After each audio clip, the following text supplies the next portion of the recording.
బాబాయ్ ఇదే అమరావతిలో రోడ్లతో వేసిన పరిస్థితి, లేకపోతే రైతుల్ని లాఠీలతో కొట్టిన పరిస్థితి. లాఠీ దెబ్బలు తిన్నాం, కొట్టాడు. ఆ, జగన్ పట్టలు కట్టుకొని వచ్చాడు. ఆ, మమ్మల్ని నానా వ్యవస్థ పెట్టాడు 29 గ్రామాలని. ఉమ్, ఇవాళ సూపర్గా ఉంది చూడాలంటే, ఈ రోడ్లు చూడాలన్నా ఇదంతా చేయాలన్నా. అవును.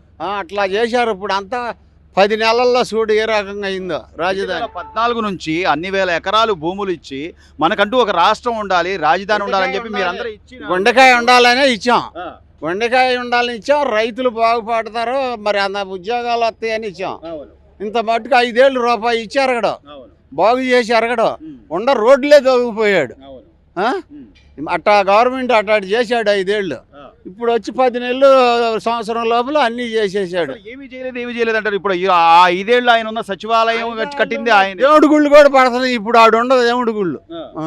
ఉమ్, జగన్ గాడు ఉండ దేవుడి గుళ్ళు ఇప్పుడు 5 ఏళ్ళు ఉండా కూడా పడుతున్నాయి. అవును, చేయకపోవటమే. ఉమ్, మరి కంప బేకల చెట్లు అడవులు అయిపోయినాయి. అవును. ఏం చేద్దాం, బాగోలేదు 5 ఏళ్ళు. మళ్ళీ ఇప్పుడు మరోసారి నరేంద్ర మోదీ గారు వచ్చి మళ్ళీ అభివృద్ధి పనులు శంకుస్థాపనలు చేస్తున్నారంటే ఇక మళ్ళీ మనం వెనక్కి తిరిగి ఆలోచించుకునే పరిస్థితి. వెనక తిరగకుండానే చేయాలని చేస్తున్నాడు. ఉమ్. ఉంది. ఇప్పుడు చంద్రబాబు గారు పనితీరు ఎలా ఉంది బాబాయ్? బ్రహ్మాండంగా ఉంది. ముఖ్యంగా ఈ బ్రహ్మాండంగా ఉంది. రోజుల్లో. చంద్రబాబు పనితీరు బాగుంది. చేసిన నాయకులు బాగానే ఉన్నారు. ఓటర్ నాయకులు కార్యకర్తలు బాగానే ఉన్నారు. ఉమ్, అందరూ బాగానే చేశారు. ఉమ్. ఎన్నో గుర్తులు బాబాయ్. గతంలో ఎన్నో ఇబ్బందులు పడ్డారు. చంద్రబాబు పట్టాడే జైల్లో పడ్డాడు. మేము పడ్డాలమే. మేము ఒకప్పుడు పిన్నిలు రామకృష్ణారెడ్డి జైలు పెట్టినందుకు నన్ను లోన్ వేసినాడే. మరి ఏం చేద్దాం. ఈరోజు మనవాణ్ణి తీసుకుని మరి చాచిగా చూడాలని నేను పొలం ఇచ్చా, ఆ, కొద్దిగా ఇచ్చాం, చూద్దామని వచ్చాం మనోడిని తీసుకొని. సో అందరూ తలా ఇప్పుడు ఈ రోజున ఈ అమరావతి అభివృద్ధిలో కానీ అమరావతి రాజధానిలో కానీ నాకు 100 ఎకరంలో ఈ బుడ్డాడికి ఒక ఉద్యోగం వచ్చింది అని ఆశ మీదే నేను కూడా ఇచ్చా. మనవడికి భవిష్యత్తు ముందు అందరు గురించి బాబాయ్ భవిష్యత్తు ఆలోచించేవాడే కదా నాయకుడు అంటే. అంతేగాని ఈ రోజు ఉంది, ఈ రోజు నేను నీకు 500 ఇస్తాను లేదా నీకు 200 ఇస్తాను అంటే. పప్పు బేల వల్ల 4 ఏళ్ళు ఇచ్చాడు, పెంచాడు, అయిపోయింది, తిన్నారు.